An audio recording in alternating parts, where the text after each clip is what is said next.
Video में हम cover करेंगे where the mind is without fear को। इस पोम को लिखा है रविंद्रनाथ टैगोर ने, जो नोबेल प्राइज जीतने वाले पहले नॉन यूरोपियन है। ये पोएम उन्होंने पहली बार बंगाली लैंग्वेज में 1910 में पब्लिश करी थी। इसको गीतांजलि में भी जगह दी गई है। दोस्तों, गीतांजलि रविंद्रनाथ टैगोर की फेमस पोएम्स कलेक्शन है और इस पोम को उस गीतांजलि में 35th नंबर पर रखा गया है। उसके बाद दोस्तों 1912 में रविंद्रनाथ टैगोर ने खुद इस पोम को ट्रांसलेट करके इसका इंग्लिश वर्जन पब्लिश किया था और 1913 में रविंद्रनाथ टैगोर को गीतांजलि के लिए नोबेल प्राइज भी दिया गया। 1917 में भारतीय राष्ट्रीय कांग्रेस के कलकत्ता अधिवेशन में रविंद्रनाथ टैगोर ने इसका इंग्लिश वर्जन डिसाइड किया था। उस टाइम इसको इंडियन प्रेयर कहा गया था। दोस्तों 2010 में बराक ओबामा ने भी इस पोएम की लाइन्स को पार्लियामेंट के अंदर कोट किया था। हम स्टार्ट करते हैं अपनी पोएम को। दोस्तों, इस पोएम के थ्रू जो रविंद्रनाथ टैगोर जी हैं, उन्होंने हमारे इंडिपेंडेंट इंडिया की एक छवि तैयार करी है। उन्होंने बताया है कि जब हमारा देश इंडिपेंडेंट होगा तब हमारा देश कैसा होगा और उसको कैसा होना चाहिए। तो स्टार्ट करते हैं अपनी पोएम की पहली लाइन को। Where the mind is without fear and the head is held high, यानी कि जहाँ पर हमारा जो माइंड है वो बिना किसी डर के होगा, विदाउट फियर होगा, और हमारा जो हेड है, जो हमारा सिर है, वो हमेशा ऊपर गर्व से उठा रहेगा। हेड इज हेल्ड हाई का मतलब है हमारा सर हमेशा गर्व से ऊपर उठा रहेगा। वेयर नॉलेज इज फ्री, जहाँ पर जो नॉलेज होगी वो एकदम फ्री होगी।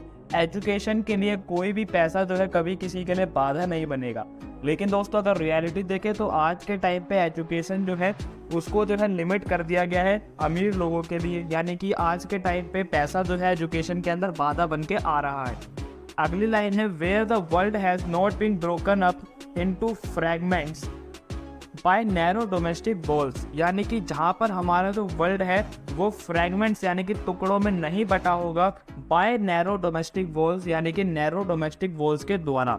दोस्तों नैरो डोमेस्टिक वॉल्स जो है यहाँ पे इंडिकेट कर रही है जो वॉल्स हम बना लेते हैं अपने चारों तरफ, लैंग्वेज के द्वारा, जेंडर के द्वारा, क्लास के द्वारा, कास्ट, रिलीजन, रेस के द्वारा। तो इन सब के द्वारा जो हमारे देश के अंदर बहुत सारे ग्रुप जो बट जाते हैं उनको बोला गया है नैरो डोमेस्टिक वॉल्स। यानी कि हमारे देश के अंदर अगर हम आज देखें तो आज भी बहुत सारा डिस्क्रिमिनेशन देखने को मिलता है।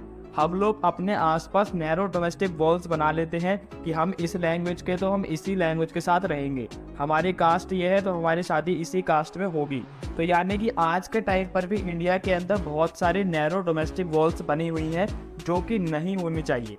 अगली लाइन है where words come out from the depth of truth, जहाँ पर जो हमारे वर्ड्स होंगे वो सच्चाई से निकलेंगे। क्योंकि दोस्तों आप सच्चाई तभी बोल पाते हो जब आप बिना किसी डर के होते हो, विदाउट फियर होते हो। तो इसीलिए यहाँ पे रविंद्रनाथ टैगोर जी ने बोला है जहाँ पर हर कोई सच बोलेगा बिना किसी डर के, without fear. Where tireless striving stretches its arm towards perfection, जहाँ पर सारे लोग जो है अपना काम करेंगे, अपने आप को ग्रो करेंगे और परफेक्शन की तरफ हमारी पूरी कंट्री को लेके जाएंगे और एक साथ कलेक्टिवली हमारी जो कंट्री है वो परफेक्शन की तरफ जाएगी और हमारी कंट्री जो है वो ग्रो करेगी, डेवलप होगी। Where the clear stream of reason has not lost its way, जहाँ पर दोस्तों क्लियर स्ट्रीम ऑफ रीजन अपना रास्ता नहीं भूलेगा। क्लियर स्ट्रीम ऑफ रीजन का मतलब दोस्तों ये है कि हम जब कोई भी काम करेंगे तो हमारे पास उसका रीज़न होना चाहिए। ऐसा नहीं है कि हम कोई भी काम कर रहे हैं और उसका हमारे को रीज़न पता ही नहीं है, बस हम उसको दिन ब दिन करे जा रहे हैं। तो ऐसा कभी नहीं होना चाहिए। हम जो भी छोटी से छोटी चीज़ अपने डेली लाइफ के अंदर कर रहे हैं हमारे को उसका प्रॉपर रीज़न पता होना चाहिए कि हम ये क्यों कर रहे हैं। तो इसीलिए बोला गया है where the clear stream of reason has not lost its way into the dreary desert sand of dead habit. Dead habit का मतलब वही है कि जहाँ पर हम बिना कुछ सोचे कोई भी काम जो है करते रहते हैं जिसका कोई मतलब बनता ही नहीं है, जिसकी कोई प्रोडक्टिविटी नहीं है। तो हमारे को डेड हैबिट जो है वो क्या करना है, त्याग देना है। Where the mind forward by thee into ever widening thought and action, जहाँ पर हमारा माइंड जो है हमारे भगवान के द्वारा जो है क्या करा जाएगा, लाइट करा जाएगा और हम जो है क्या करेंगे, थॉट एंड एक्शन के ऊपर जो है फोकस करेंगे।